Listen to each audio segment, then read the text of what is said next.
Tinha 19 anos, meu pai tinha acabado de falecer. Em uma semana, eu já fiquei com o telefone no ouvido, um cliente aqui, um pregão de São Paulo aqui, e a mesa inteira me dando ordem. E eu compro aqui, vende você, levou 20, você comprou 30. Foi paixão à primeira vista. Impactos econômicos acontecendo, troca de governos, pandemia todo dia. O avião fazendo a curva, indo em direção pro prédio. Pô, meu Deus, tem porque tá vindo a torre lá, o cara. Você tinha falado do trader de Leblon. Vale tudo? Sempre. De novo com um papo de profissional e hoje a gente vai bater um papo com alguém que vocês já conhecem, mas vocês não conhecem do jeito que a gente vai ver aqui no programa. Tá vendo aquele cara ali, ó? Dá uma olhada. Aquele é Roberto Mota. Pois é, vocês conhecem ele do Morning Call, dos vídeos, mas e a história do Mota? Vocês sabiam que ele trabalhou em tesouraria de banco? Sabiam que ele foi broker de mesa de operações? Vamos lá pegar ele no lugar dele agora? Vamos lá, bora, vem cá. Olha, aqui o cara, ó. Motinha, aí sim, hein? Fala, Luan, tranquilo? Esse aqui é o lugar do Mota. Vem mostrar a mesa dele para vocês conhecerem o Motinha fora do estúdio. Mota, você está aqui junto com os analistas, você está aqui no lugar da inteligência de mercado. O que você tem na sua tela aí?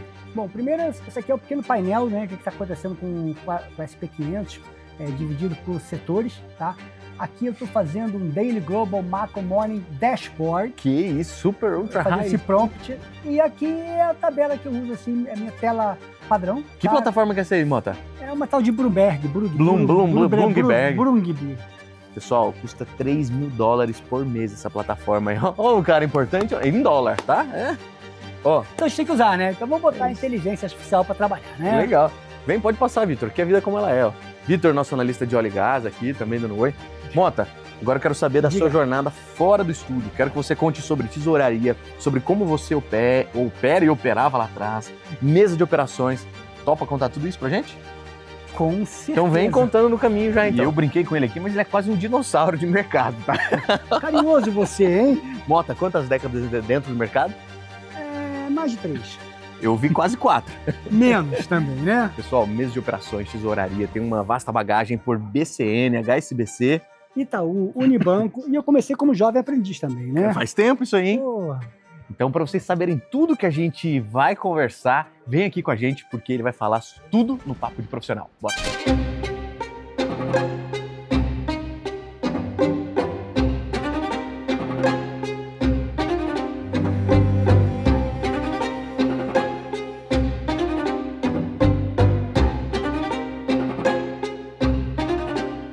Vou poupar apresentações, porque já vimos aqui o Mota, vocês já conhecem ele há bastante tempo, mas eu tenho certeza que vocês não conhecem a trajetória dele.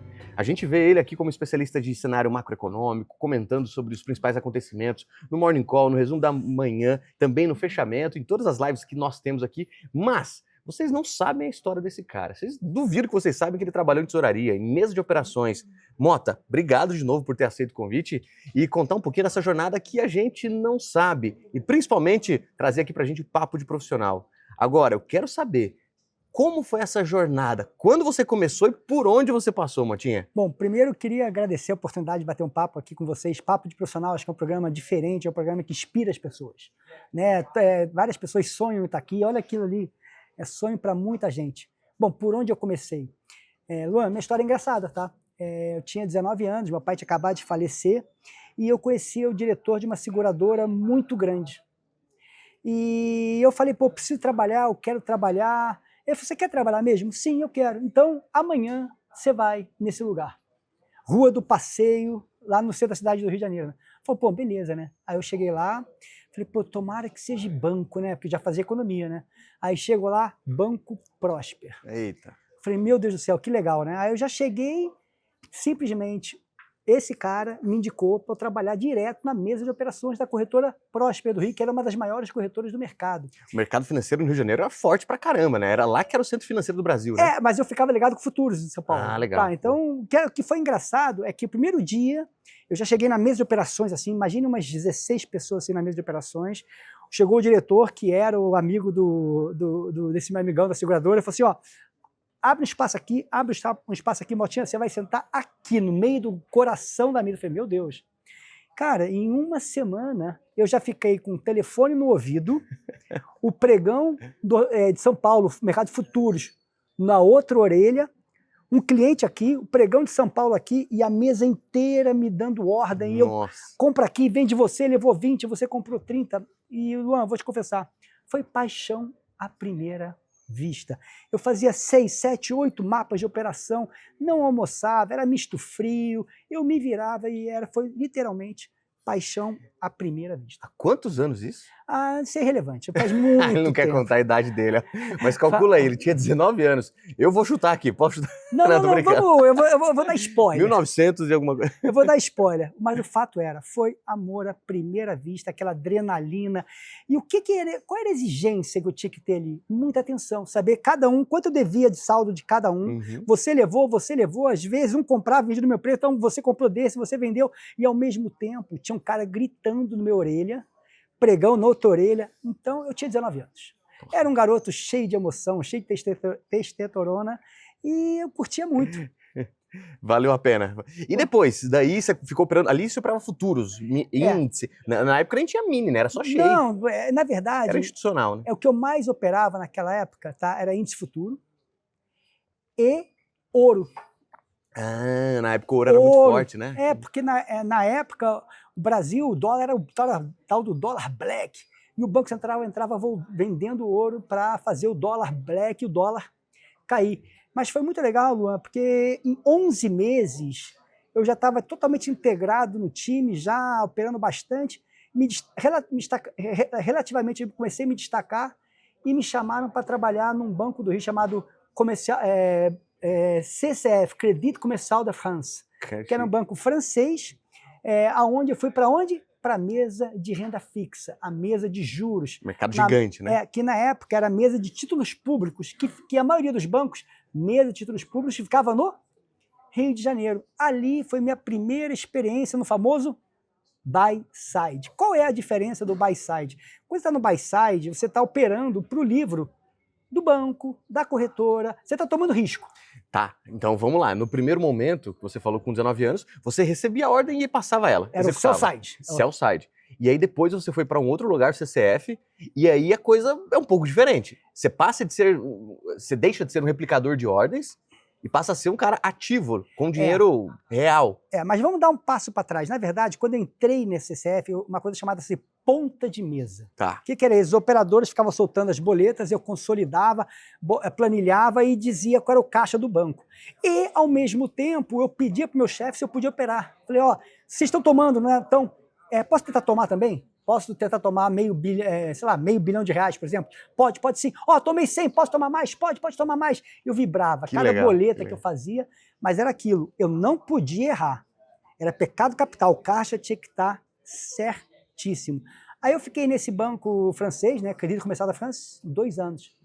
Aí acho que eu dei o meu primeiro grande salto na minha carreira profissional, que foi trabalhar num banco chamado BCN, que é o banco do Alfredão. Alfredo do Bradesco, da Armor Capital. Já esteve aqui nesse programa, inclusive, papo de profissional, hein? E o negócio era tão apaixonante, tão legal, que acontecia? O Alfredo sempre chegava muito cedo na mesa. Aí ele chegava tipo 7h30 da manhã, 8 da manhã, ele entrava, tinha uma caixinha, gritava, bom dia. Adivinha quem respondia bom dia? 7h30 da manhã. Você estava lá, cedinho.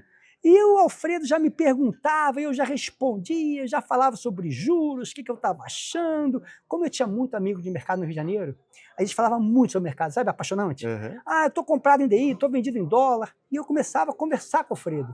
Ali eu dei uma escalada razoável na minha profissão. E os volumes ali, senhores, do Alfredo, os volumes do BCN, eram volumes astronômicos. E a gente era dealer do Banco Central, a gente fazia leilão, cara, foi assim uma das fases de maior aprendizado da minha vida e de bônus muito bom. Isso explica muita coisa. Os dealers são bancos, instituições financeiras autorizadas pelo Banco Central a operar para o Banco Central, né? Pelo Banco Central, de fato. Na verdade, ali você representava o Banco Central. De fato. Então você fazia leilões de custo do dinheiro, aí você enviava a sua proposta de taxa para o Banco Central. Era realmente bastante legal. E aí você falou do Alfredo Menezes, o Alfredo ficava te enviando as ordens, trocando ideia com você, te passando boleta? a mesa do Rio era relativamente independente da mesa de São Paulo. Ah, tá. Tá? A mesa do Rio era focada em título público, uma coisa chamada papel a termo. Tem tanta coisa legal, cara. Vocês não têm noção o que era um mercado financeiro. Papel a termo é como se fosse um mercado de DI futuro, tudo na gaveta. Nossa. Tudo na gaveta. E às vezes a taxa oscilava, olha essa, com garantia. Às vezes o mercado do papel a termo era enorme, tá? Não tinha crédito, todo mundo operava uns volumes absurdos. E era aquele, quanto que vai sair o leilão do título público daqui a 2 semanas, daqui a 1 semana? Imagine, tinha posições enormes e o leilão era cancelado. Nossa. Então você estava ganhando um montão de dinheiro, aí o Banco Central resolveu cancelar o leilão e aquele papel não existia. Correria. E acabou. Então, tipo assim, você achou que estava ganhando dinheirão ou perdendo dinheirão e pegadinha do malandro. Caramba. O leilão foi cancelado. Era e o BCN muito você ficou 2 anos? Fiquei mais, cara. Fiquei uns 3 anos. E aí depois 3, 4 anos. Seguiu adiante? Aí depois eu fui para um banco que era muito agressivo no Rio de Janeiro. Depois vocês entram, por favor. Um banco, quem liderava o banco era o senhor Cacciola. Um banco chamado Banco Marca, que a gente quebrou naquela banda diagonal exógena do Banco Central, quando o Banco Central tentou começar a soltar o câmbio. O Brasil, naquela época, tinha câmbio Tombini? fixo. Quem que era? Não. Era Francisco, acho que é Chico Lopes. Tá, antes. Estou com medo de ter me enganado o nome, mas se não falei a memória, era o Chico Lopes, que é a banda diagonal exógena, que ia tentar desvalorizar o dólar devagarzinho. Só que a gente não tinha dólar e o mercado todo quis comprar todo o dólar do Banco Central. Aí no mesmo dia quebrou Fonte Sindan, quebrou Marca. Que era o banco que você trabalhava? E quebrou mais um banco, se não fala a memória. O Banco Marca, senhores, era um dos bancos mais agressivos. Tá? O famoso no Rio era Banco Pactual, Banco Garantia, Banco Icatu e depois a gente, Banco Marca. Caramba. Era muito legal. Que fazia um mercado ali. Mas e aí, tá, a gente... Hoje, quando um banco quebra, vem o Banco Central ali e consegue, de repente, tratar essa situação. Mas naquela época, já tinha uma volatilidade implícita absurdamente grande, o real trocando de pesos, né, entre dólar e real, pactos econômicos acontecendo, troca de governos. Era volatilidade insana. Na verdade... Era pandemia todo dia. Na verdade, a gente... Era a crise da Ásia, né? O Brasil teve que soltar... Não, desculpa, aqui em 99, depois o Brasil teve que soltar o câmbio e ali vários bancos quebraram. E, friamente falando, quem pagou essa conta foi o pagador de impostos. Exatamente. Como sempre, né? Já vi esse filme. Pagador de impostos. Só para explicar pro pessoal, antes o real e o dólar era pareado. Era 1 para 1, né? Era 1 para 1. Era famoso a gente ir pro Paraguai antes, né? Como era tudo barato. Era 1 para 1, que na verdade, pessoal, só para a gente tentar entender, para você acabar com aquela hiperinflação do Brasil, você fez uma âncora cambial, que começou com um plano que acabou no plano real. Tinha a URV. Sim. Unidade real de valor ali. Aí que, teoricamente, aí largou no plano real, $1 era igual a R$1. Só que tinha um pequeno, grande, enorme detalhe. Os juros em real, sabe quanto é que era? Nem imagino. 40% ao ano. Aí a gente tá reclamando de 14,5 hoje da Selic, era 40. Aí foi por isso que o dólar saiu de 1 para 1, chegou a estar valendo 60 e poucos centavos de real $1. Nossa. O real valeu mais do que o dólar. Caramba. Bons tempos, bons tempos. Mas não deu muito certo. Beleza, só que aí você estava dentro de um banco que, tecnicamente, ele estava falido ou quebrado. Mas você era um profissional e tinha demanda naquela época. Foi para onde depois? Eu fui para um banco, aí eu me mudei para São Paulo. Aí veio para cá? Me mudei para São Paulo. Mas peraí, antes eu lembro que tinha uma história que você contou para mim, que lá você trabalhava um período mais relaxado, tinha um horário grande de almoço lá no Rio de Janeiro. Isso aí, na verdade, eu estava já no BCN. Estava no BCN, que eu estava no Rio. E a história é o seguinte, até 94, o mercado financeiro, ele parava por 2 horas na hora do almoço. Na hora do almoço. Não tinha mercado, fechava o mercado. Então não operava futuros, não operava dólar. Não tinha, depois do almoço não tinha nada praticamente. É mesmo? Tá. No Rio de Janeiro, então... Em outras palavras, você tinha 2 horas de almoço. Desculpa. Não, você tinha 2 horas de almoço. Aí por que um belo dia as regras mudaram e o mercado teve que começar a abrir na hora do almoço?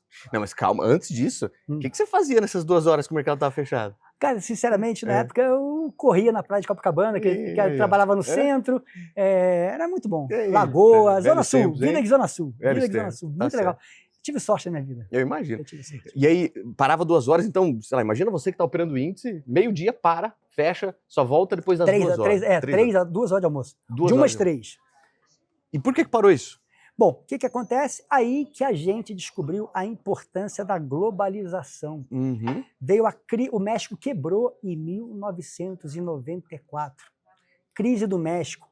Até vocês podem botar no Google, efeito tequila. O que acontecia? Imagine, o mercado fechava na hora do almoço aqui, 1 da tarde. Aí quando ia abrir às 3 horas, o México, em Nova York, já tinha aberto. Então os gaps, volta e meia, o mercado fechava 1 da tarde, 3 horas da tarde, abria com gap de 4%, 5% para cá, 5% para lá.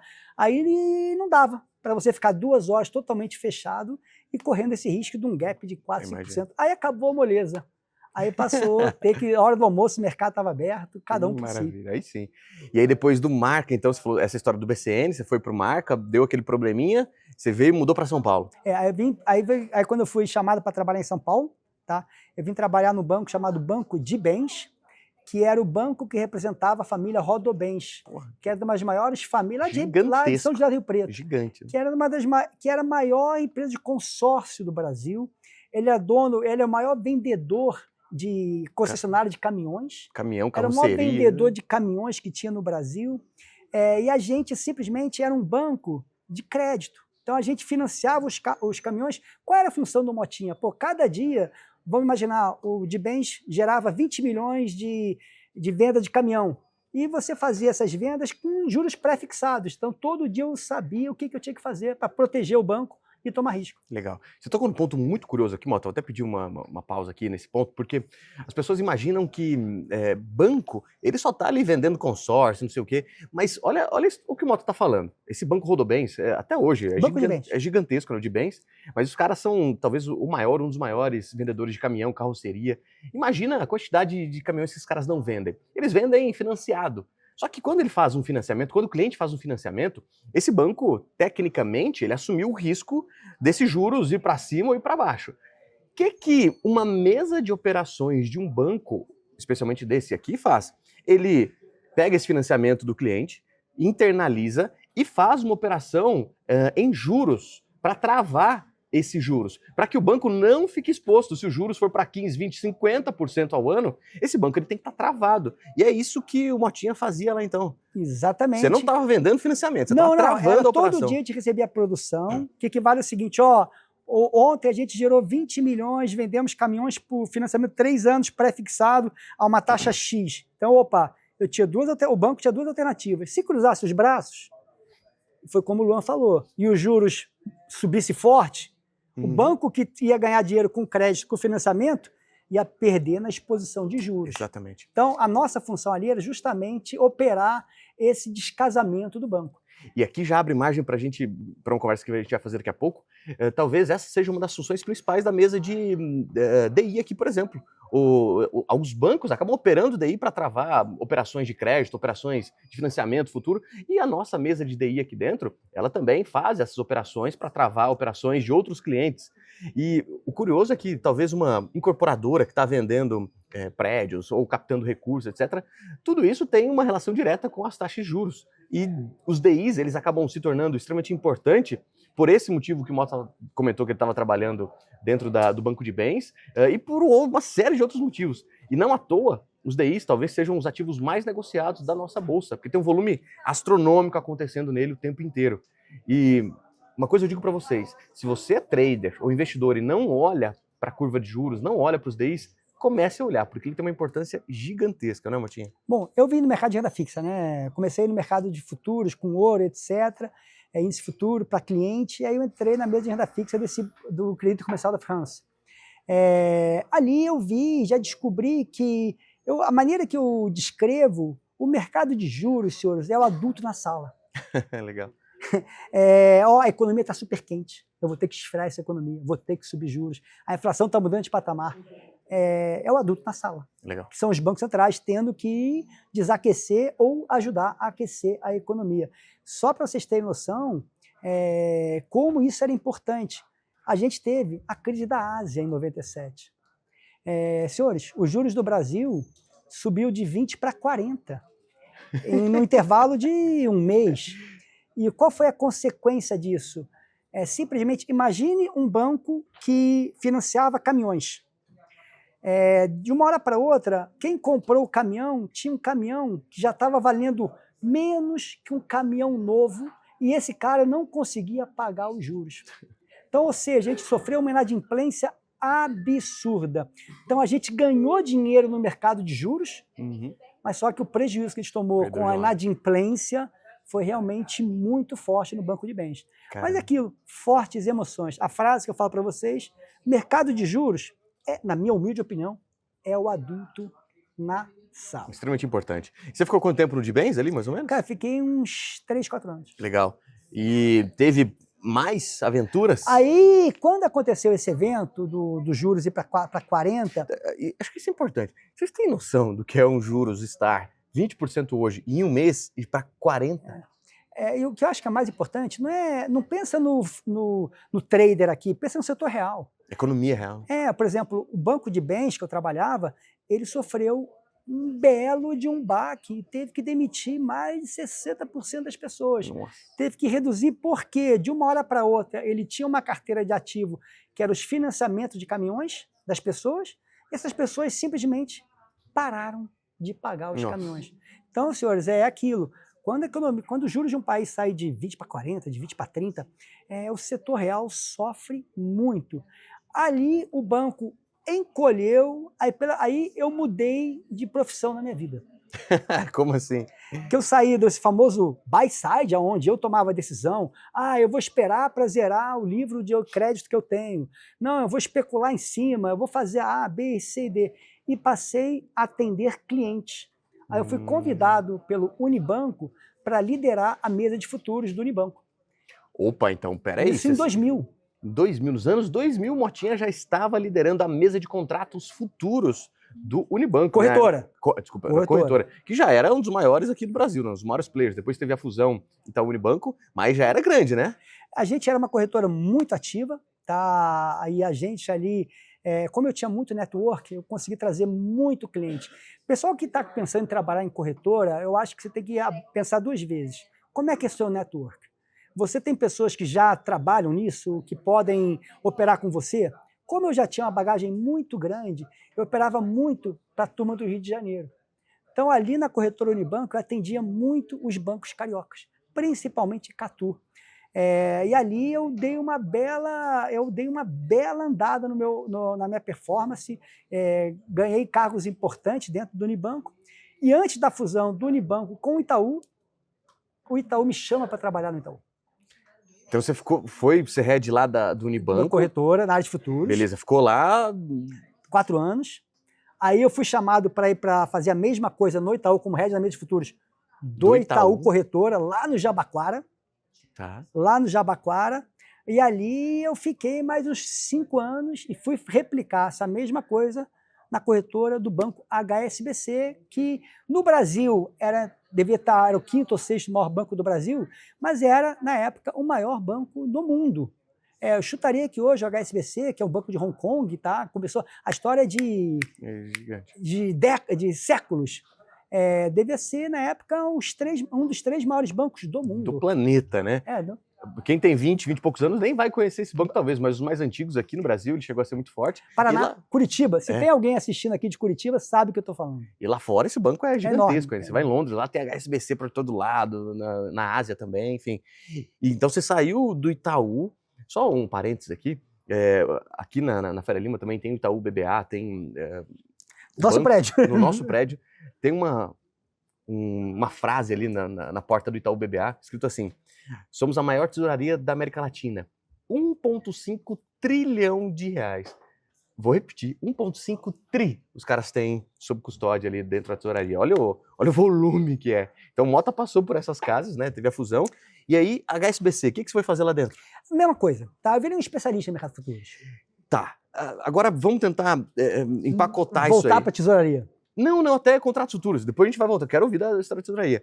O que é um head de contratos futuros? O que esse cara está fazendo? Ele está operando para ele, mini índice, mini dólar, índice dólar, está operando DI. Esse cara está operando para cliente. O que você estava fazendo em Unibanco, Itaú e HSBC? foi a partir do momento que eu migrei para esse tal de sell side, eu passei a operar para clientes institucionais. Só. E eu tinha clientes institucionais muito importantes e muito relevantes. Pode falar uns aí? Pô, pensa nos maiores multimercados brasileiros, a maioria operava comigo. Fundos, gestoras. Fundos, gestores, e eu tinha uma característica pessoal minha, né? Porque quando eu vejo assim a pessoa querer entrar numa corretora, eu divido em 2 segmentos. Ou você é uma pessoa muito carismática, muito querida, que você faz happy hour, jantar, você é amigo, você tem traders amigos que se ajudam na faculdade. Ali, a sua maior especialidade é ser um cara que os clientes dos bancos, dos multimercados, das tesourarias, confiam em você e querem entre aspas, te ajudar. Eu preciso comprar 100 mil contratos DI. Eu posso comprar pela corretora A, pela corretora B, pela corretora C, pela corretora D. Esses caras geralmente escolhiam as corretoras onde tinham pessoas de confiança. Legal. Que eram de pessoas relativamente bem próximas. Uhum. Eu já era um perfil um pouco diferente. Tá? Eu era um perfil que gostava muito de debater com os clientes. Então eu conseguia formar grupos de clientes, conversava com o multimercado A, com o multimercado B, com o multimercado C. Aí eu chegava num grupo de clientes e falava assim, pô, vocês estão com quanto de IPCA? Ah, estou com IPCA de 9 para o ano. Sério? Pô, aqui na época Plural, né, que é a atual Genial, que tinha o Mário Mesquita, pô, engraçado, o tipo do Mário está com IPCA de 7. Vamos abrir esse número? Vamos entender, né? Porque aí a gente via que o cliente A estava com o IPCA de 9 por causa de preços administrados. Aí o que eu fazia? Eu chegava nessa base de clientes enormes e contava esse debate. Eu estava trocando ideia aqui, a gente está com inflação de 7 e eu vi gente boa com inflação de 9. E a diferença da inflação de 7 para 9 é que o cara do 9 estava com a inflação de administrados muito maior. Quem sou eu para dizer se o 9 está certo ou o 7 está certo? Mas olhem isso com carinho. Então, isso realmente conseguiu me ajudar a formar uma carteira de cliente bastante importante. Você acabava entregando as coisas, entregando de certa forma assim, mostrando que tem essa possibilidade aqui, dá uma olhada, vê se cabe um ajuste. E os caras gostam disso, né? Gera uma reciprocidade, né? Vou ser muito sincero, Luan, a minha preocupação era passar informação. É isso. Eu não tinha pretensão de convencer ninguém a nada. A minha ideia era, estou conversando aqui e tem um grupo de clientes que estão comprados no ativo A. E o argumento deles é esse. E tem um grupo de clientes que está vendido nesse ativo A. E o argumento desses clientes era isso. E quem escutava assim, pô, gostei do argumento da compra. Gostei do argumento da venda. Gostei do argumento da compra. Compra para mim 5 mil contratos, 3 mil contratos. E era super interessante que eu fazia reuniões muito importantes com o Mário Mesquita. Que Mário Mesquita veio do Banco Central, veio trabalhar... Economista-chefe aqui? Que era do Itaú, que era o economista-chefe do Itaú, era nosso sócio-economista-chefe, super importante, um cara que eu admiro horrores. Eu fazia reuniões nos principais clientes no Brasil, internacionais com o Mário Mesquita, e eu ficava muito atento ao debate.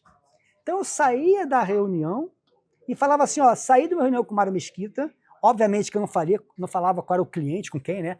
Com um cara que eu gosto muito, e o debate da reunião foi essa. Legal. E sabe que eu me lembro muito bem, mas muito como se fosse ontem, num desses debates, tá? Foi logo depois das eleições da Dilma, segundo a reeleição da Dilma. Uhum. Porque na segunda reeleição da Dilma, a Dilma botou o Banco Central para vender muito swap cambial, para segurar o dólar. Sim, lembro. E o cliente no debate acalorado, acho que o dólar é 2,60, tá assim, Mário, na boa, o Banco Central vai ter que soltar o câmbio. Já se elegeu e não deu outra. O câmbio disparou. Só esperou passar a eleição? O câmbio disparou na velocidade e era esse o debate que eu levava para o resto dos outros clientes. E aí, de certa forma, o cliente ele via, poxa, tem valor aqui, quando precisar passar uma boleta, eu vou passar com Mota. E acaba gerando receita ali. Agora, Mota, voltando ali para o Itaú, você falou que ficou no Itaú num período bastante complexo, 2008, crise subprime, Lehman Brothers nos Estados Unidos quebrando. Como é que era você operar futuros para os clientes numa crise como aquela? Vou ser muito sincero, tá? Era o que menos me preocupava, o que menos preocupava o sistema era operar futuros. Ali o problema era crédito mesmo. É. A galera quebrada. Mas a volatilidade estava alta. Não, a volatilidade sim estava alta, mas o que eu quero passar para vocês, tá? Como tinha muita operação de cliente lá fora, com cliente aqui dentro, então tinha, por exemplo, você sabe por que o Unibanco foi vendido para o Itaú? Não. Que o Unibanco ele tinha uma exposição muito grande no Brasil e ele zerava essa mesma exposição lá fora, ganhando só o spread entre o preço aqui do Brasil e o preço lá fora. E simplesmente aconteceu o quê? O lá fora, a chamada de margem foi tão grande lá fora que o Unibanco tinha que colocar. Aí começou a apertar. Então, ou seja, por um problema de crédito, o Unibanco teve que acelerar a sua venda. Quando eu falo crédito, é do balanço, tá? Não é que ele estava ganhando. O Unibanco estava ganhando dinheiro. Tipo, eu estou ganhando dinheiro aqui no Brasil e estou perdendo dinheiro lá fora, mas no mesmo ativo. Tá. Só que a chamada de margem lá fora machucou muito o caixa e teve que negociar. O tamanho da loucura, essa eu vou contar para vocês. O tamanho da loucura que foi a crise subprime, tá? Eu conhecia donos de hedge funds importantes, tá? Os principais sócios. E eu era próximo de alguns. Sabe o que o cara me falou? Esse cara tinha dinheiro do fundo, mas também dele na física, em bancos, bancos da Suíça, UBS, Goldman, Lehman Brothers, tudo.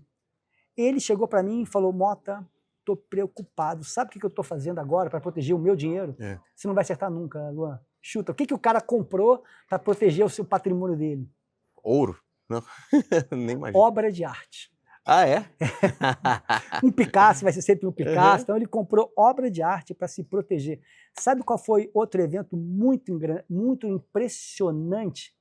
Durante a crise do subprime, lá em 2008, o Banco Itaú, a corretora Itaú, simplesmente sofreu a Internacional sofreu uma captação muito grande, porque as pessoas viam, principalmente os brasileiros que tinham caixa lá fora, as pessoas viam o Itaú muito mais sólido do que uma Lehman Brothers, que uma Bear Stearns, que uma Goldman Sachs, que uma Merrill Lynch, e era mais sólido mesmo, porque ali houve uma crise de alavancagem.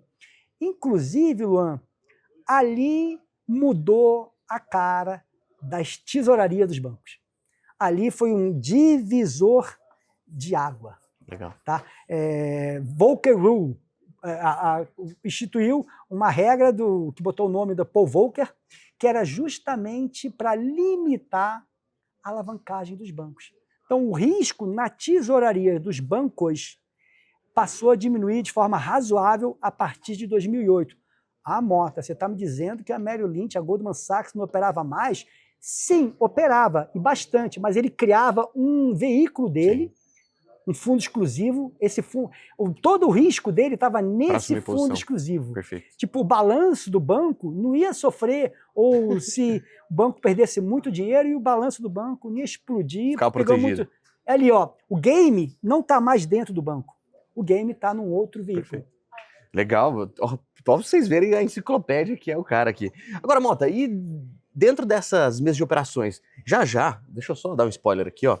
Eu, no meu Instagram, e no Instagram do Motinha também, a gente pediu perguntas. Olha a quantidade de perguntas, aqui tem umas 20 perguntinhas que a galera mandou no Instagram. Eu vou fazer várias delas pro Mota. Vou querer saber da parte operacional também. Só que agora, você comentou das mesas de operações. Como é que funciona, Mota, quando um cliente institucional, uma gestora, um outro banco, uma corretora, um fundo, esse cara passava uma ordem para você? Por exemplo, quero comprar 10 mil mini contratos de índice. Como é que é esse caminho da ordem? O que essa ordem faz? Por exemplo, esse cara mandou, Mota, eu quero executar 10 mil contratos de mini índice. Como é que funciona isso? Você vai ao mercado, você coloca um robô ali, você executa, você paga o spread. Como é que funciona isso? E como é que a gente tira proveito disso? Não, eu acho que isso é um ponto importante. Eu acho que a primeira coisa que a gente tem que abordar é desmistificar tesouraria de banco. Tá? Dentro de uma tesouraria de banco, existem várias mesas diferentes. Tá? Tem mesa que vai trabalhar e tomar risco em cima do balanço do banco. Por exemplo, os bancos captam CDB. A 99% CDI, 90% CDI. Outra 140%? Não. Aí pega esse dinheiro, o que a maioria dos bancos fazem? Compram títulos públicos pré-fixados do governo. Então, ou seja, ali era a posição do banco. Quando essa turma se mexia, vou travar meu risco, os volumes são enormes. Aí tinha uma que chama-se a mesa do balanço do banco, a ALM.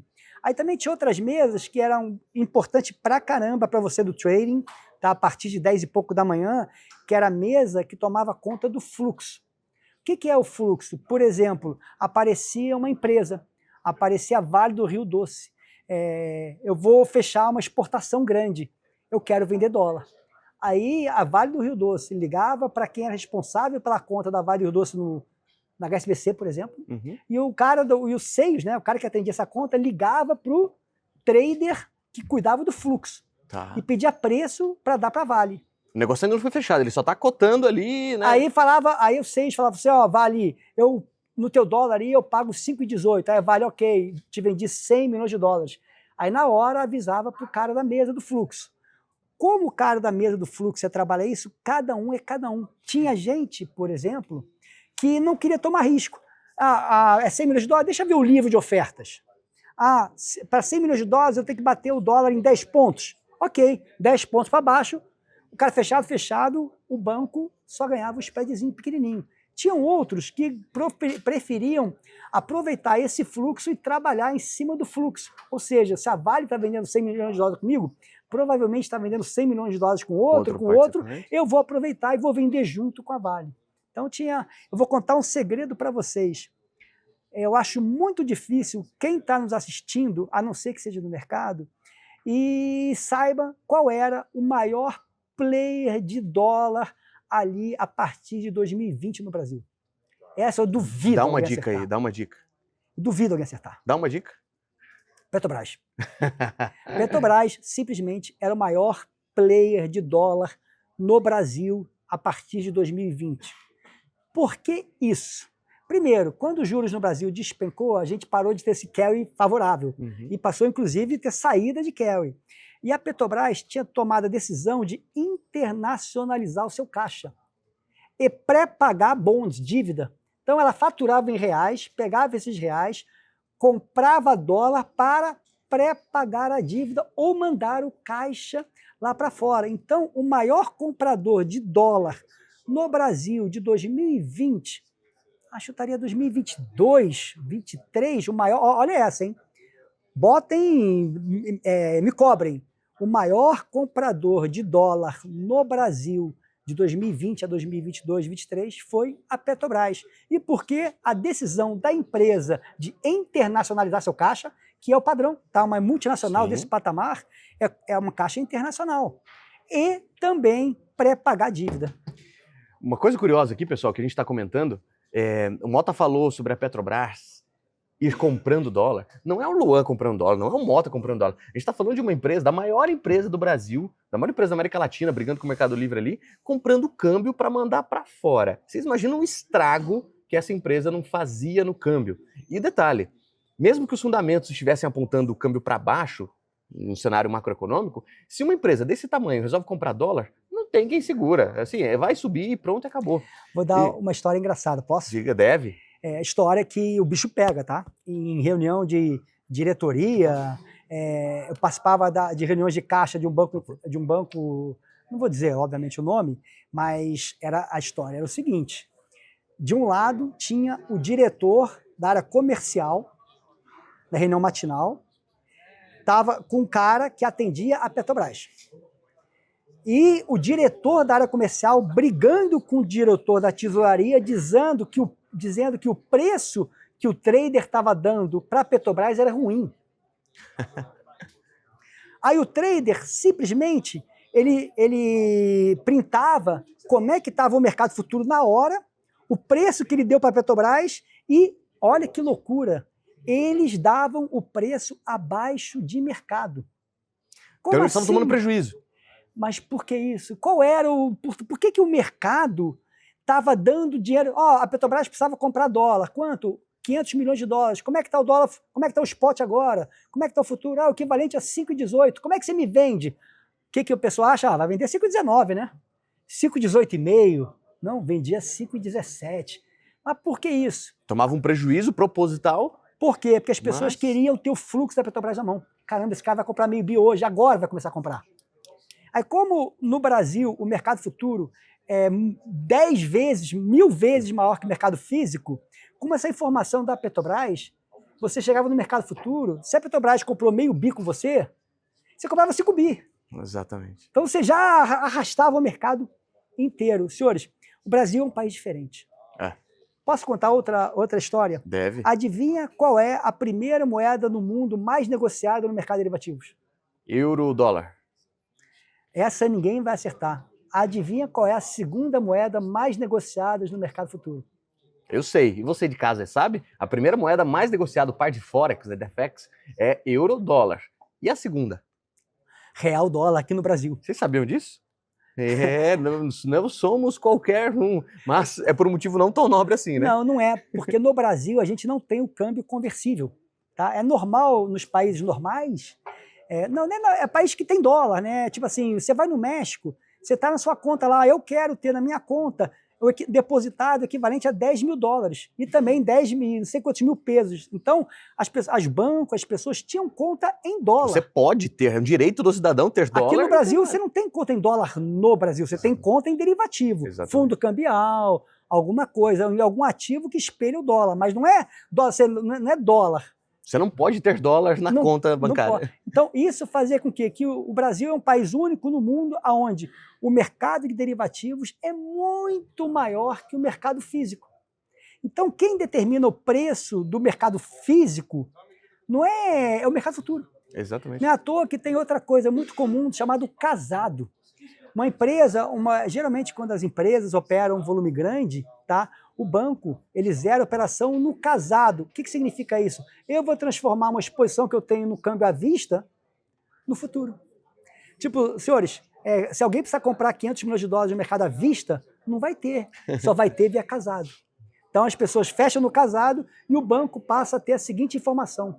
Eu tenho 500 milhões de dólares no derivativo, que em uma boleta você faz isso. Exatamente. Legal. Curiosamente, o Mota falou aqui, pessoal, que aqui no Brasil é um dos poucos lugares, talvez o único lugar no mundo em que o contrato futuro manda no contrato à vista. Vocês sabiam disso? Porque a lógica é, você tem um contrato à vista, que é o contrato central, que é o contrato mãe, e aí você cria derivativos. E esses derivativos, obviamente, derivam do contrato principal. Aqui no Brasil, não. É o inverso. O contrato futuro manda no à vista. Inclusive, tem um artigo de 2015, 2014 da Unicamp, o título é bem assim, o rabo abana o cachorro aqui no Brasil. Justamente porque o contrato futuro balança. E por quê? Porque o Brasil não tem um câmbio conversível, que é uma das maneiras de você medir o risco Brasil. O mercado operar, isso aí se chama assim, um derivativo on-off. Aí é assunto NDF, on-off, tem muita coisa legal. Cara, é apaixonante esse mercado. Motinha, agora a gente está falando aqui para a maioria das pessoas físicas que estão operando. Você, enfim, por muito tempo ficou na ponta da mesa, foi head. E me diz uma coisa, o que esse institucional vê, o que o head de uma mesa vê, que as pessoas físicas operando sozinho, trader em casa, não vê? Eu acho que são duas coisas, tá? Primeiro, de novo, cada cliente institucional é um cliente. Quem trabalha em banco, ele tem o privilégio de ver o fluxo do setor real. Uhum. Tá? Então você consegue ter uma temperatura. Poxa, o setor exportador está nesse nível de dólar, apareceu o setor exportador. Opa, nesse nível apareceu a Embraer, apareceu. Quando você desapareceu é porque você está ali na mesa, sentado, e aí o telefone começa a tocar, começa a chegar mensagem de demanda de câmbio, demanda de determinado ativo, e aí fala, opa, acende o sinalzinho amarelo. Ó, vamos um fato prático. Tá? Todo mundo sabe que sazonalmente, a melhor época para o dólar no Brasil é o primeiro semestre. Não é todo mundo sabe, não. Explica aí. Desculpa. Quem trabalha em negócio desde 2019 acha que, senhores, o Brasil é o maior exportador de commodities do mundo. E o Brasil é um dos maiores exportadores de agro do mundo. E a safra da soja é quando? É a partir de março, abril, maio. Ali há uma concentração muito grande da venda da soja no Brasil. Em dólar. Aí, ou seja, são fechadas as exportações. Aí qual é a temperatura? Vamos imaginar que o dólar chegou ali em março, geralmente o fluxo do exportador começa a aparecer, metade de março, cadê esses caras? Até agora não apareceram, hein? Cadê esses caras? Daqui a pouco o dólar sobe estou chutando aqui, 5,18 para 5,25. começa a aparecer um monte de cotação. Uhum. As pessoas, aí você, opa, nesse nível de 5,20, Tem interesse. o exportador está aparecendo. Se isso é suficiente para o mercado, vai cair ou não, é outro detalhe, mas você sabe que um vendedor apareceu, e por causa do nível. Tá? Legal. Então, o telefone começou a tocar, sinalzinho amarelo foi atendendo. E importante, tá, pessoal? Bota 10 e pouco da manhã, tá? Horário do fluxo. Geralmente, quem está operando, aparece uma empresa, o setor real, uma Embraer, pensa em algum nome qualquer, Ambev é o maior, Ambev, o maior player de açúcar do mundo. Olha que loucura. Olha que louco, muito louco, né? Refrigerante, né? Simplesmente, imagine, a Ambev chega ali, 10h30 da manhã, sai o caixa, a Ambev tem que comprar 100 milhões de dólares. Ele vai chegar, a hora que o setor real cota essas operações, é ali perto de 10h30, 11 horas. Legal. A partir de 10 horas da manhã, mais de 10h30. Então, ou seja, de uma hora para outra, o DXY está parado, os juros está parado, tá todo mundo dando soneca. Não está acontecendo nada, não tem nenhum dado para sair nada. Aí, de repente, o dólar cai 10 pontos. O que houve? Nada, entrou um fluxo. E quem atendeu o fluxo não quis tomar risco. Passou para o mercado. E só fez o seguinte, opa, 100 milhões de dólares? Deixa eu ver. Com 5 pontos eu zero. Vale o risco. Pago isso. Tá, levou, cai na hora. Executou, travou. Como é que ele executa? Hoje em dia tem muito DMA, mas também tem muito do cara passa a ordem para nossa mesa. Passa a ordem para a mesa e a mesa executa a ordem. E aqui eu quero tocar num ponto interessante. Você falou que esse participante, deu um exemplo hipotético aqui, a Ambev cotou câmbio, passou ali 100 milhões de dólares, a casa não quis ficar com o risco para operar depois, ela passou no mercado, pronto, caiu 10 pontos e voltou. Isso não é manipulação, é simplesmente o mercado real acontecendo. Mas eu, como todo trader, pessoa física, já tive aquele pensamento do seguinte: você está posicionado no mini índice ou no mini dólar, e aí você está comprado no índice, você colocou seu stop aqui embaixo, o mercado faz assim, vai lá, pega a sua ordem e fala, puta que pariu, essa corretora, esses caras estão me seguindo, não é possível, eles devem estar me olhando. De alguma forma, eu dei um exemplo assim, eu não sou tão importante no mercado, meu contratinho não faz nem estrago, mas, um exemplo, ao mesmo passo que eu coloquei ali o meu lotezinho, coloquei 100 contratinhos de stop, o outro Zezinho colocou mais 100, o outro Zezinho mais 100, formou um pool de ordens. Isso ali engatilhou. No mini índice. Essa era comercial, esse chute, uma Ambev causou o stop que pode trigar um movimento maior. Exatamente isso, Mota. Então, eu coloquei meu stop ali, o Zezinho, o Joãozinho, o trader... E tesouraria também, tá? E multimercados, principalmente muita gente usa gráfico, né, como ponto... Exatamente, ponto de referência. E aí eu quero perguntar o seguinte, o mercado, ele foi lá, buscou meu stop e voltou. Isso não é manipulação, de certa forma, porque o que o mercado quer? Lote. Onde tem lote, acaba aparecendo... Agora, eventualmente, a gente acha, tem manipulação aqui, não é possível. Tem mesmo ou isso não acontece? Não, Luan... gaguejou, eu acho que tem. Tem desde compra de lote, tipo assim, tem desde compra de fluxo... Desliga a câmera, rapidinho, ele vai contar um segredo aqui. Não, tem desde compra de fluxo, e sabe uma coisa que era muito comum, e o que fazia um diferencial do broker? O broker, ele conseguia ter a leitura da onde os outros bancos estavam comprando e vendendo. Legal. Então tinha muita discussão, opa, pera aí, o banco A está comprado. Eu estou vendido, eu vou estopar aquele banco. Legal. Então tinha muito disso. Então o broker bom, ficava antena ligada, que fazia a diferença mesmo, sabia que o banco A operava pela corretora A, B, C, D e E. E o banco B operava pela corretora E, F, G, H. Então ele sabia e falava assim, fulano, a Goldman está zerando. A Goldman está zerando pela corretora A. Legal. Então essa era uma das vantagens comparativas do broker, saber ler as movimentações dos players perante as corretoras. Isso faz uma diferença tremenda, porque você sabe exatamente quem está exposto, quem está na forca, quem está quase zerando a operação. E o que acontecia? Geralmente as pessoas iam para o final da tarde, 5 horas. Vamos ter que zerar em 5 horas. E aí tem uma coisa curiosa também, sempre na sala ao vivo ali, Mota, que a gente faz todos os dias, das 9 da manhã às 4 da tarde, muita gente me pergunta da Petax. Petax é uma cotação de preço que acontece ali no dólar, às 10, 11, 12, 13 horas. Explica pra gente, por que ela é importante e por que ela, de repente, desperta tanta dúvida e por que só tem no dólar? Bom, acho que essa questão do Petax é muito importante. Tá? O Petax, ele mudou. Tá? Antigamente, o Petax era feito pelo número de negócios passado em determinada hora. Então, tinha muita operação fictícia Manipulação. Chame como você quiser. Tá bom, Tá? já entendi. Vou nem falar da gangue do... Não vou falar da gangue do dólar. Não. Tem reportagem, fala, ó, como é o nome? Pode falar, eu falo. Gangue do dólar. Eu passei para vocês. O Mota passou. Digitem no Google aí, vocês vão ver. Gangue do dólar. Tipo assim, o Banco Central resolveu mudar a maneira que calculava o Petax. E passou a abrir 4 janelas, começava às 10, 11, meio-dia e 1, e em cada janela ele pedia spread nos bancos. Aí ali gerava a primeira janela. Aí depois gerava a segunda. Obviamente, meio-dia já tem 75% o preço da média do dia feita já.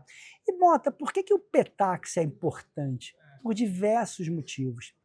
Muitos clientes fecham a operação, eu não quero tomar risco, eu vou internar 500 milhões de dólares. Banco, eu quero internar no Petax do dia. Aí o banco fala, eu garanto, eu te entrego o Petax. Esse banco ficou com risco. Ele tem que ir para o mercado. Então, as pessoas têm que estar sempre antenadas. Opa, vai ter hoje o mercado vai ter compra no Petax ou venda no Petax. Então, geralmente, o Petax também tem essas movimentações. Não sei se eu fui claro. Pensa que tem um setor real que não quer tomar risco. Então, setor real, dando um exemplo, sei lá, a Goodyear que importa insumo e vende pneu. Então, o que esse cara quer? Eu não sou trader de dólar. Eu quero vender meus dólares no Petax no dia a média. Eu fiz a média, empurrou esse plano para o banco. Legal. Aí o termo que as mesas usam é, hoje tem briga no Petax. É verdade. O Petax é para cima ou é para baixo? Tem muito a ver do fluxo que foi. Hoje, o fluxo sinaliza um Petax para baixo, os bancos querem... O banco comprou o dólar da Goodyear. Esse cara, se o banco comprou o dólar da Goodyear, ele quer o Petax para cima ou para baixo? Para cima. Não, o banco quer para baixo. Ah, tá. Desculpa. Porque já comprou? Já está resolvido? Então, tá, tomara que eu consiga segurar esse dólar até o Petax. Até zerar. Ai, passou 10 horas, consegui segurar. 11 horas, segurei. Já é 50%. Já não é problema meu. Já consegui ganhar dinheiro porque eu dei liquidez na Petax. Então, senhores, sempre tem a briga do Petax. E sempre lembrando, a gente acabou de passar para o segundo Petax mais importante do ano, que é o balanço semestral. Exatamente. Então, o Petax mais importante do ano é o Petax do balanço do ano, que fecha o balanço todo mundo, último dia útil do ano. Então, basicamente, se eu tenho um contrato de câmbio para vencer, esse contrato ele vai vencer baseado na Petax. Geralmente é a média. Perfeito. É a média, porque você chegou para o banco, eu preciso vender, aí o cara falou, tá bom, derivativos, tudo era Petax. Qual que é o dólar futuro? Por que acontece com o mercado futuro do dólar que vence hoje? O que acontece com esse dólar futuro a partir de 1 da tarde? Some liquidez. Não é que some liquidez. Já não tem mais game, porque já sabe qual é o Petax. Já foi resolvido, é por isso que a liquidez some. Não, tipo assim, é aquilo. Então aí você está vendo o dólar futuro do outro vencimento oscilando horrores e o que vence hoje está parado. Porque já tem o Petax. Já sabe o preço do dólar, né? Que vai liquidar todo mundo. Perfeito. Então, a Mota dá distorção? Sim. Às vezes dá distorção quando o banco quer liberar margem. Então, o cara está sabendo que está dando um troquinho, está rasgando um pouquinho de dinheiro para liberar margem para fazer outras coisas com o dinheiro dele. Maravilha. Tá? Então, às vezes dá... Então, você que gosta de operar arbitragem, fica olhando, às vezes tem molezinha. Não é todo dia, mas às vezes tem molezinha na Petax, no último dia do pregão. É aquilo, senhor, você já sabe qual é Petax. Você entra no site do Banco Central, Petax é tal, o preço oficial é tal. Aí você tem que olhar o seguinte, o que eu conseguir vender acima da Petax ou comprar acima da Petax, eu pago o emolumento? Eu pago corretagem? Sobrou algum? Sim, então vende. Legal. Ou compra. A gente comentou aqui, pessoal, sobre mesa de operações, sobre tesouraria. O Mota até trouxe que algumas tesourarias, ou a tesouraria, ela tem vários segmentos ali, subsegmentos dentro, que algumas operam com o balanço do banco, ou seja, o dinheiro do banco. Então, eles têm esse poder de fazer trade, literalmente, de montar posição. Tem outras que são mais passivas, né, que só executam o que é necessário. E algumas empresas também têm algumas mesas de operações. Eu vou puxar um caso aqui, não sei se o Mota tem mais informações, mas tinha uma empresa que produzia salsicha lá atrás. E essa empresa tinha uma mesa de operações. Ela começou a ganhar mais dinheiro na mesa de operações do que na produção de salsicha, queijo e embutidos. É isso mesmo? E te falo o seguinte, esse foi um fenômeno global. Exatamente. É o mundo dos derivativos. Que é bom pra mundo caramba, dos derivativos. se você souber o que está fazendo. O que acontecia, tá? Os bancos, para emprestar dinheiro para o setor real, ele montava uma operação onde o cliente alavancava em opção de dólar totalmente fora do dinheiro. Enquanto a economia está ok, não, tipo assim, em outras palavras, empresa, você precisa tomar dinheiro, você quer tomar dinheiro, te empresta 110 do CDI. Mas se você levar esse derivativo casadinho, isso aí quebrou a Coreia também, tá? Isso não foi só no Brasil, não. Se você levar esse derivativozinho junto, eu consigo te emprestar esse dinheiro a 100%, a 90% do CDI. Pô, mas o que é isso? O dólar agora tá 5,20, você só vai ter que pagar o zilhão se o dólar for para 6. A chance era mínima, né? Porra, o dólar não ia 6 nunca, né? Aí o que aconteceu? Muitas exportadoras, exemplo, Sadia, que era maior que a Perdigão. Era muito maior que a Perdigão. Gigantesca. A Perdigão comprou a Sadia. Outra empresa, uma das maiores empresas de celulose do Brasil, do mundo, Aracruz Celulose, foi pro saco também. Por que acontecia? Ela exportava, ela exportadora, ele pegava assim, eu vou vender via derivativos 30 vezes a minha exportação. E aquilo ali dava tanto dinheiro que aquelas operações davam mais dinheiro que o próprio vender celulose. Então, ou seja, o cara era o rei da empresa. O diretor financeiro da Aracruz era o bambambam, bônus de era o bambambam. O diretor financeiro da Sadia era o bambambam. Que o cara fazia um montão de dinheiro até acontecer um evento raro. E esse evento aconteceu. Foi a crise subprime, né? O cisne negro ali que fez o dólar ganhar força. E, enfim, quebrou Sadia, quebrou Aracruz e... Toque Stock. Bota no Google. Toque Stock. Não, muita empresa do setor real que não tinha nada a ver com dólar. Padaria. Teve rede de padaria que quebrou. Porque a padaria precisava de dinheiro. Aí chegou o banco, se você levar esse derivativozinho aqui, eu te arrumo mais barato. Mas qual é o meu risco? Se o dólar for para 6... Só for para 7, tá bom, nunca vai dar para 7. Legal. Mota, uma pergunta aqui, você já falou, mas eu queria que isso ficasse um pouco mais claro. Vamos imaginar que uma empresa ela precisa mandar, sei lá, 100 milhões de dólares para o exterior. Como é que é esse caminho? Essa empresa ela vai bater na porta da mesa de operações, da tesouraria? Explica pra gente, só para ficar claro. Bom, hoje não, geralmente, tá? O que acontece? Essas empresas têm chat com os principais bancos, os principais parceiros da empresa. Uhum. Tá, vamos imaginar que a empresa que você chamou Goodyear, tá? Uhum. Vamos imaginar que os principais bancos da Goodyear sejam o Bradesco, Itaú, JP Morgan, Genial, Goldman Sachs. Aí ele manda a mesma informação para todo mundo. Como é que vocês me compram 50 milhões de dólares? Aí ele vai pegar o melhor preço e vai fechar com aquele banco que deu o melhor preço. Aí, isso é a mesa de fluxo do banco. Legal. O que esse cara vai fazer? Ele pode tomar o risco, vou zerar ao longo do dia. Então, tomar o risco é o seguinte, beleza, vou ficar com essa operação e aí eu assumo o risco de me virar no mercado e ganhar dinheiro com essa operação. Aí ele não quer só spread, ele tá mais guloso. Tá tomando risco. Tá tomando risco. E aí tem mesa que tem limite para não precisar zerar no intraday, pode zerar. Uhum. Tipo assim, eu tô vendido. Dólar posicionado. Em vez de vender dólar futuro, ele vendeu para a empresa. Uhum. Tá? Então ele passou a estar vendido em dólar futuro. Tem gente que o banco não quer tomar esse risco, prefere casar. Por isso que dentro de uma tesouraria, senhores, tem mesa proprietária, que toma risco sim, tá? Toma risco sim, mas cada vez menor por causa de Basileia, por causa do Volcker Rule que aconteceu lá em 2008. Tem mesas Quant, que é um bando de cara do ITA fazendo modelos matemáticos e deixando os robozinhos rodar. Também é tesouraria. Tem a mesa de fluxo e tem a mesa que é o balanço do banco. A única coisa que eu falo para vocês, senhores, essa mesa do balanço do banco se mexe pouco. Mas quando você fala balanço do banco, é o dinheiro do banco que pode ser operado ali. Mas em outras palavras, vamos imaginar o seguinte, o banco capta dinheiro 90% CDI e resolveu pegar boa parte, 80% desse dinheiro que captou a 90% CDI e emprestar para o governo a uma taxa pré-fixada de 14%. Beleza, todo dia eu ganho 90% e geralmente quando esse cara faz, o stop dele é bem largo. Então, quando ele é estopado, ele vai zerar uma posição jumbo. Eu já vi isso, eu já trabalhei em banco, que quando essa mesa de balanço tem que operar, demora 4 dias para zerar. 3 dias para zerar no mercado. Realmente são posições muito grandes. E falando em grande, Qual foi a sua maior posição, assim, dentro de uma tesouraria ou talvez até das mesas? O que foi alguma ordem que você falou, puta que pariu, essa aqui a mão chegou a tremer? Bom, a mais recente, tá?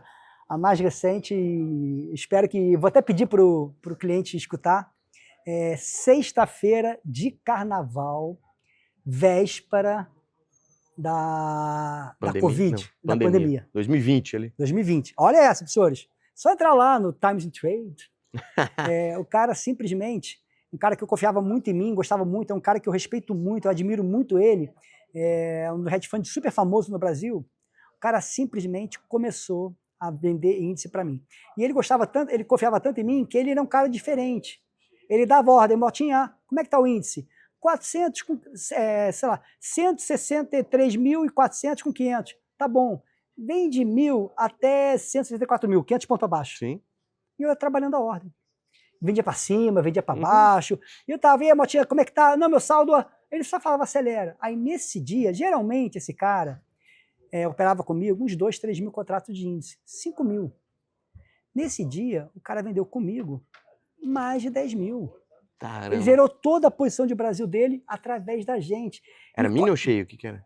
Na época era cheio. Cheio, 10 mil lotes do cheio. Não, era 10. E detalhe, e quando é que eu vi que o negócio pegou? Porque eu estava trabalhando a ordem, ganhando, tipo assim, entregando a venda para ele, às vezes com 800 pontos melhor. Caramba. Ele falou, pô, Motinha, boa, mas toca real. Acelera aí. bate. Vende mais 1.000. Aí, bota mais 1.000. Então, cara, aquele dia, sexta-feira, véspera da Covid-19, esse hedge fund vendeu 10 mil contratos. Eu estou em dúvida se foi 10 mil ou 15 mil contratos de índice. Caraca. Conosco, a gente foi a maior venda disparada e aconteceu a Covid. Logo em depois? Termos de... depois... Logo o mercado depois, desabou. vocês viram o que aconteceu. Em termos de posição própria, tá? É muito difícil. Deixa eu só numerar, pessoal, 10 mil contratos de índice cheio equivalem a 25 mil contratinhos de mini. Imagina aí, 25 mil lotes. Não, era uma enormidade. É grande. E eu fazia a galera ganhar dinheiro, porque às vezes eu batia 300 pontos para baixo. Caramba. E sabe o que eu fazia? Tinha uma ordem chamada executa cancela. Então eu pegava 1.000, botava 100 pontos para baixo, 200 para baixo, executa cancela. Bum. Aí aparecia, ó, desses 1.000 você vendeu 350. Eu reenviava 650, executa cancela. Então ninguém sabia quanto eu tinha para vender. Aí, blum, e voltar. Blum. Caramba. Era legal. Era legal. Aí você falou, porra, vendia, sei lá, 300, 500 pontos do preço. Mas que referência que a gente usava, que a gente poderia usar? É abertura, fechamento de ontem, é VWAP? Eu acho o seguinte, tá? Inclusive, isso é super importante, o mercado vem mudando muito. Antigamente, 90% das ordens que eu recebia dos multimercados grandes, das tesourarias, era para executar no momento. Tá? Tipo, dólar, então, era no momento. De um tempo para cá, os algoritmos começaram a trabalhar mais. O mercado de derivativos se aproximou do mercado de bolsa. Geralmente, as ordens institucionais no mercado de bolsa é para fazer a média do dia, trabalha ao longo do dia, com uma ordem participativa VWAP, 10% do volume. Legal. O que a pessoa que atendia institucional de bolsa fazia? Tentava entregar a média do dia. A parte de derivativos, não, ele queria aquele momento. Saiu o índice, saiu o número tal, pá, faz. Saiu, entrei 10h30 da manhã, quero zerar esse negócio. Não sei o que vai acontecer à tarde, zera. Bacana. O mercado de institucional também começou a mudar. Os multimercados decidiram, vou comprar o equivalente a $1 bilhão. Ele não queria saber mais se era melhor era para comprar 10h30 da manhã, 11. Ele botava no robozinho também para comprar ao longo do dia, para fazer a média do dia. Então, os mercados mudaram muito, senhores. Os algoritmos vieram para mudar muita coisa. Inclusive, eu conheço muita gente do trading que dominava leitura de fluxo, leitura de mercado, que já falou para mim, Motinha, mudou muito, cara. Toda aquela expertise que eu tinha perdeu muito valor. Quase que do pregão Viva Voz para o eletrônico, né? E depois Tá. Então agora a gente vai começar as perguntas das pessoas aqui. Tô com medo, hein? Fiquei com medo agora. Mas antes, uma pergunta particular. Mota, vale tudo? Sempre. Você conhece pessoas que vivem de mercado? Você está operando aí, você está nas mesmas operações desde 19 anos. Agora você deve ter uns 25, né? Então não faz muito tempo. Brincadeira, mas ó, o Mota tá aí há muito tempo, no Rio de Janeiro, no São Paulo, nos principais bancos, nas principais mesas, mas e gente autônoma que opera sozinha, que vive de mercado, você conhece? Bom, acho que dá para falar ao longo da minha carreira, eu vi de tudo, tá? Eu vi gente que trabalhava, que estudava comigo na faculdade, tá? Que operava opção que nem um maluco na época de privatização e ganhava dinheiro pra caramba. Eu vi muitas dessas pessoas também quebrarem, tá? A pessoa física, sim, é um desafio muito grande. Existem pessoas que conseguem ganhar dinheiro? Sim, lógico que existe. Mas, cara, é muita disciplina. Eu conheço muita gente que ainda opera grande e ganha dinheiro, tá? Mas cada vez mais eu vejo a turma com preservação de capital, Perfeito. tá? Até porque o meu network, as pessoas que eu conhecem, são mais com a minha idade, né? Então as pessoas já fizeram o que tinha que fazer, entre Uhum. aspas. Então estão muito Perfeito. mais avessos a não entregar do que dobrar o que tem. Querem proteger. É. Legal, excelente. E agora a pergunta da galera. Seguinte, quero começar com ele também foi do Pregão Viva Voz, hein, eu sigo ele aqui, tô nos grupos dele, cara, gente finíssima pra caramba, que eu já conheci pessoalmente. É o Milton Montanari, foi operador do Pregão Viva Voz. E aqui ele já manda uma pergunta pro Motinha, ele fala, excelente, Mota é o cara. E aí ele vem com uma pergunta. Mota, na tesouraria, você chegou a operar DI na época do Pregão Viva Voz? Pô, eu amava, a minha formação eu sou da época, Montanari, que o firme era 3.000. Eu botava um firme atrás do outro. No Firme é Banco você Marca, pregou a lote agora estou lembrando que o firme acho que era 3 minutos, porque acho que era 5, caiu para 3. O firme era de 3.000, foi para 5.000. Explica o que é firme, pessoal. Ah, A gente desculpa. é jovem. Desculpa. Oferta firme, senhores, é o seguinte: chegava o pregão Viva Voz, o operador falava assim: ó, se você comprasse, agora estou em dúvida, é 1.001, acho que é 3.000, tá? 3.000, a ordem valia por 3 minutos. Se apregou, lote. Tá firme por 3 minutos. Não pode tirar por 3 minutos. Não pode tirar. Aconteceu alguma coisa, problema é seu. E era uma loucura de firme atrás de firme. E o Montanari sabe, tinha muito uma coisa chamada, que a BSM acabou, Zé com Zé.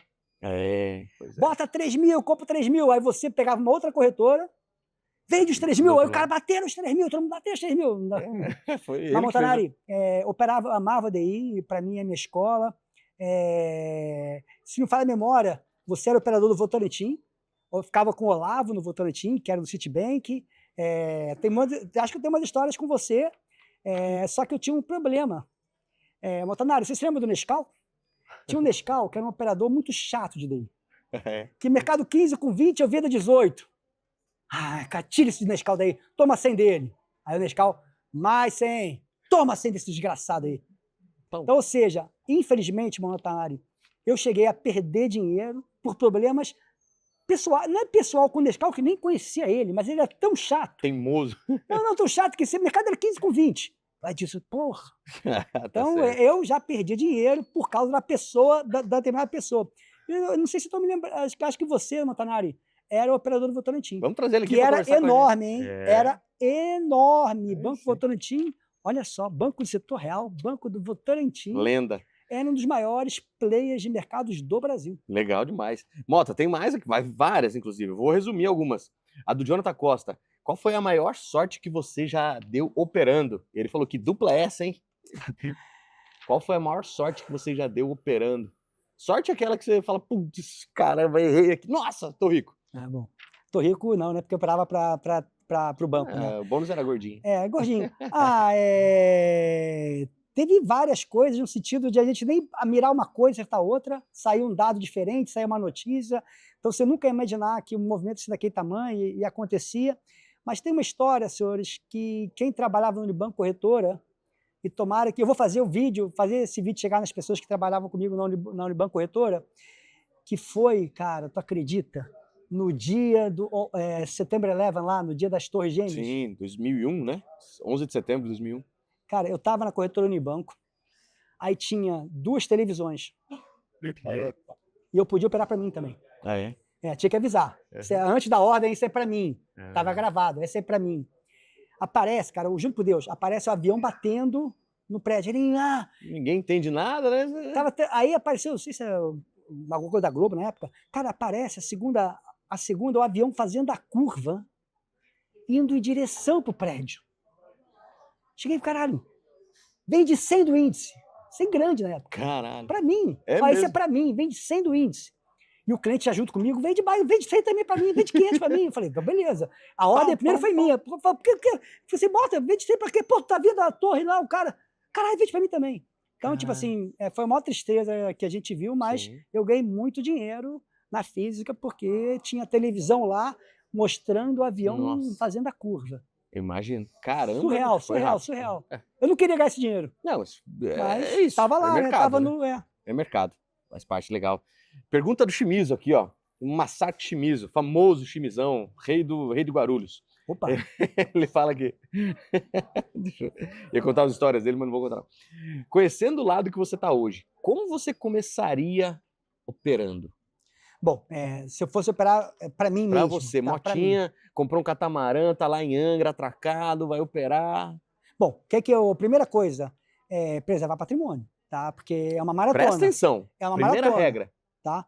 Eu ia separar X%, 10% que eu tenho para insistir e trabalhar com muito carinho isso aí, e com muita responsabilidade.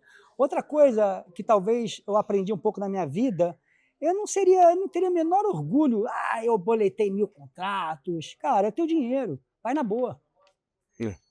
A tua boa é o teu setup de gráfico, ok. Tua na boa é a leitura de fluxo. A tua na boa é uma distorção em relação a preços relativos. Cara, cada um acha a sua fórmula. Mas é o teu dinheiro, cara. Então, vai na boa. Vai ter muitas oportunidades ao longo do dia, ao longo da semana, para você entrar no mercado. Você não tem obrigação Legal. de entrar e sair do mercado toda hora, tá? Cuidado, não seja escravo da tela. Não fica olhando para a tela, tem que tirar a boleta. Não, cara, isso aí é doença, hein? Isso é doença. Então é aquilo. Vai na boa. Putz, eu achava que era e não fui porque eu só vou na boa. Acontece, amigo. É isso. Mas eu faria isso, tá? Maravilha. Vou dar um break aqui, porque teve um assunto que eu anotei e esqueci de falar. Você tinha falado do trader do Leblon. Que história é essa aí, Mota? Conta rapidinho pra gente. Eu vou fazer a última pergunta aí. Acabei. A última pergunta, já vai guardando aí. Tem um monte de gente querendo saber como é que faz para virar broker, trader institucional, como é que faz para trabalhar na Genial. Foi a pergunta que eu mais recebi aqui. Bom. Mas, trader do Leblon, que história é essa, Mota? Google não é trader, o monstro do Leblon. Monstro do Leblon. Pensa o seguinte, o cara era um trader da mesa do Banco Boa Vista, que era um banco muito agressivo do Rio de Janeiro. Ele era trader, tá? Acho que, não sei se era gerente, talvez até tinha chegado a ser diretor, mas ele era mesa proprietário do Banco Boa Vista, que era agressivo. Cara, o cara acertou alguns movimentos na época da valorização do dólar e resolveu começar a operar para ele mesmo. Cara... Qual o valor que ele tinha? Cara, não, tipo assim, só para você ter noção, tá? Uhum. Esse cara começou a operar para ele e começou a ganhar muito dinheiro e ele comprou um apartamento no Leblon, na Delfim Moreira, no Cabo Ferrar, que é um dos apartamentos mais icônicos do Rio de Janeiro. E ele operava de lá. Simplesmente, o nome do... Quando as pessoas ganham muito dinheiro, senhores, você monta um fundo exclusivo. É só olhar Ponta Sul. Acho que é Ponta Sul, talvez tenha... Esqueci o nome. Bota Monstro Leblon, acho que é Ponta Sul. Simplesmente, cara, o patrimônio desse senhor aí, o Monstro Leblon, saiu de 1 milhão, 2 milhões, foi para 300 milhões, foi para 9 bilhões de reais. Foi um dos maiores acionistas do Banco Inter. Caraca. Aí, na derretida do Banco Inter, da Covid, ele saiu de 9 bilhões para 300 milhões de reais, se reergueu, voltou a devolver quase tudo. Eu nem sei como é que tá. Eu acho que é Ponta Sul o nome. Isso é fácil. Entra no Google, o Monstro do Leblon. Boa, curioso. Aí vai aparecer lá. Eu acho que é Ponta Sul. Aí você bota a evolução do patrimônio. Esse sim é tô rico, tô pobre. Mas Nossa. O pobre dele é 300 milhões. O pobre Tá bom, dele né? é 300 milhões. Dá para comprar umas coisinhas. Monstro do Leblon. Legal, Cada história é legal. E agora, a última pergunta.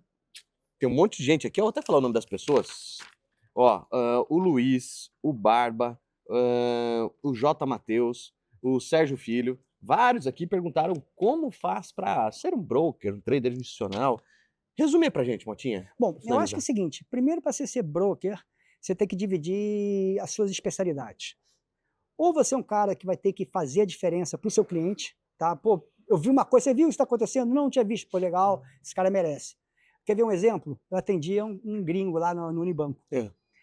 Todo santo dia eu mandava o resumo do que acontecia no Brasil para ele, chegava na Nova York lá, tipo, 7h30 da manhã dele, chegava. Aí esse cara, pô, todo dia tu manda isso para mim, você merece minha ordem. Legal. Então, tipo assim... Era um diferencial. O cara, pô, esse cara é sério. Tá? Então, você, ali, é minha característica, tá, senhores? Era tentar trazer informação, agregar. Então, ou você vai nessa direção, tá? Ou você vai numa direção que chama-se, que eu acho que tem mais a ver e é mais sucesso, tá, senhores? Que é se você tem um aspecto comercial. Se você é um cara carismático, que você consegue formar um network importante de pessoas que operam nos mercados. Ou são os multimercados brasileiros, ou são as tesourarias. Imagine se você é próximo do cara da mesa de fluxo do banco XPTO que zerou a Goodyear.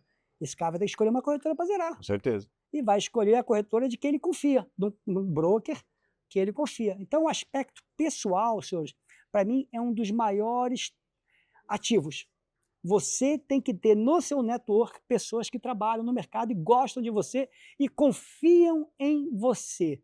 E essas pessoas sabem que, no limite, elas estão ajudando esse banco. Legal. Uma curiosidade também, você que não tem formação na área, nunca trabalhou na área, você não vai chegar e vai sentar numa mesa de operações. Não é assim que funciona. Então, se me permite um complemento aqui para o Mota, se esse é o seu sonho de vida, se você quer fazer isso mesmo, você não precisa entrar como trader institucional, você não precisa entrar como broker já. Você tem uma série de outras possibilidades aqui. Na Genial somos em mais de 1.200 pessoas, então tem várias opções para você entrar. E aí, aqui dentro, as coisas costumam funcionar um pouquinho melhor. Você vai conhecendo, tomando café com essas pessoas e entendendo um pouquinho melhor como é que esse mercado funciona, né, Mota? É uma porta de entrada que eu conheço e eu vi isso acontecer na própria carne, tá? É a turma do back-office. A galera entra no back-office de um banco legal, TI, RH, qualquer... aí o cara faz a diferença, se esforça, se mexe, faz o network, tá? Se aproxima da mesa de operações, começa a conversar com a turma da mesa de operações e fala, caraca, esse cara trabalha no back-office, já está falando sobre 10 anos americano, pô, tá falando sobre isso? DXY? Gostei desse garoto aí, hein? Legal. Vou conversar com o gestor dele, se o cara é sangue nos olhos, se o cara é comprometido, se o cara merece a chance de vir participar aqui da mesa. Porque o cara vinha procurar, então eu já sabia. Então, senhores, back-office é uma ótima porta de entrada para quem quer trabalhar com clientes institucionais ou até na mesa de proprietária dos bancos. Legal. Segundo, assessoria. Assessoria acho que é a maneira mais fácil de entrar. E aquilo, você entrou na assessoria, você entrou na corretora, amigo, você entrou. Onde você vai parar dentro dessa corretora, ninguém sabe. O céu pode ser o limite para você. Você pode ser o CEO da corretora no futuro. Então é aquilo, entrou, você vira, teu sonho é ser broker institucional? Ok, então você entrou na corretora, no back-office ou como assessoria e começa a se mexer, faz network com as pessoas da mesa. Uma hora essa mesa vai precisar de gente e vai chamar alguém. Aqui, o que eu me lembro, já tem uns 3, 4 operadores de mesa que vieram do nosso back. Exatamente, legal. Então aí, porra, eu acho que é o primeiro caminho, tá? Senhores, não vamos sonhar que, pô, eu não conheço ninguém no mercado, tá? Então quem vai te dar ordem? Ninguém. Ah, então peraí. Hoje o mercado não está sobrando ordem, né? Não está sobrando cliente. Está cada vez mais difícil ter cliente. Fora certificações, né? Mas isso aí isso aí é básico, isso aí é uma carteira de motorista. E eu quero fazer uma pergunta para você agora. Quem você gostaria de ter aqui no Papo de Profissional para a gente fazer perguntas que a gente gostaria? Me dá um nome aí de mercado. Bom, eu falaria desde histórias icônicas, né? Tipo assim, tem o Coppola, Claudinho Coppola, que é uma lenda. Tipo assim, vou ser sincero com vocês, tá, cara? Para mim, esse cara ali, durante muito tempo, foi um dos maiores traders que eu já vi operar. O cara operava o fundinho dele e operava de gente grande. O cara tinha uma leitura de mercado assim que era impressionante. O cara estava comprado em 5.000 contratos de dólar, meia hora depois estava vendido em 5.000 contratos de dólar. Ele operava gigante. Mas ele mesmo, Luan, já vem comentando, eu já vi ele comentar que essa característica, essa performance toda dele, o mercado mudou tanto que essa leitura de fluxo, pô, deixa eu virar a mão. Hoje ele já não tem a mesma vantagem comparativa, ele não consegue ter a leitura, porque esses algoritmos, senhores, mudou o mercado. Está mudando o mercado. Vou ser sincero para vocês, cada vez mais alguns clientes de derivativos, de dólar futuro, estão se aproximando ao cliente de bolsa. Eu quero comprar 100 milhões de dólares, que eu acho que o dólar vai subir para 5,60, Faz a média do dia, bota no robozinho. Uhum. Antigamente não, toma 100 milhões agora. Vai executando, legal. E ó, vou dar uma sugestão pra vocês. Eu tomo banho com Mota várias vezes. Por quê? De manhã, o Mota, 6h30 da manhã, ele solta ali o Minuto do Motinha no Instagram, ao vivo, tá? Então, às Pô, vezes eu tô entregou, tomando banho, eu tô vendo pessoa que me Motinha entregar, ali, Thiago. Caraca, cara. estou vendo Mota enquanto eu tomo banho. Ou às vezes tomando café da manhã, vejo o Motinha. Então, 6 e pouco da manhã, ele já faz ali um ao vivo, contando tudo o que aconteceu em Ásia, Pacífico, Europa. Depois, Morning Call junto com o Vilegas aqui pela Genial, por volta das 8h45. Depois, a 1h da tarde, resumo da manhã, também resumindo tudo o que aconteceu. E o fechamento no final do dia, às 5h30. Então, é uma maratona de conteúdo, por isso que ele está 100% antenado, sabe tudo o que está acontecendo e está super acessível aqui. Então, se você um dia vier na corretora, tenho certeza que você vai conhecer o Motinha e tenho o maior prazer em ter esse cara do meu lado. Tenho aprendido muito. Pô, eu que Enciclopédia, viu? aprendo com esse Não, cara, mentira. ele tá lá no Enciclopédia, fluxo, viu? ele fala algumas coisas, pô, não tinha sacado. E aquilo, senhores, eu sou apaixonado pelo que eu faço. Então, É o isso. conselho que eu faço para vocês, faça algo que vocês se apaixonem. Façam Tesão. algo que vocês acordem com vontade. Vocês acham que eu acordo às 5 da manhã, 5 e pouquinho da manhã, para saber o que está acontecendo na Ásia, na China, no DXY? Eu tenho insônia com esse maldito DXY, tá? Então, com commodities, é porque eu sou um apaixonado. Eu quero simplesmente faça esse Minuto do Motinha para me preparar para o Morning Call do Genial. E aquilo, ali no Morning Call, eu sou 100% sincero, eu falo o que eu estou fazendo para mim. Tá? Então, é por isso que a gente tem um Morning Call, um dos maiores do Brasil, é impressionante, o maior do almoço, o maior fechamento do mercado, que ali a gente não apenas descreve o que está acontecendo e o que acontece, e quais são o que vai sair no dia. A gente geralmente, inclusive, se posiciona. Isso é legal. Eu estou preocupado com isso, eu estou começando a me proteger, eu comecei a comprar dólar a 5. Quem acompanha a gente sabe. Ano passado, eu comecei a vender dólar a 6, 5,70, 5,30, e o chat me chamou de maluco. Você não sabe o que está acontecendo no Brasil? Eu sei, só vai piorar o fiscal. Mas quem manda é o DXY. E dólar fraco é caixa. Olha, depois dessa palestra, aula aqui com o Motinha, tenho certeza que vocês vão curtir esse vídeo e também vão se inscrever aqui no canal da Genial e aguardem os próximos. Vou mandar o convite para o Coppola, se ele topar, vai ser uma honra tê-lo aqui para bater esse papo também. Grande abraço para vocês, até o próximo Papo de Profissional. Valeu!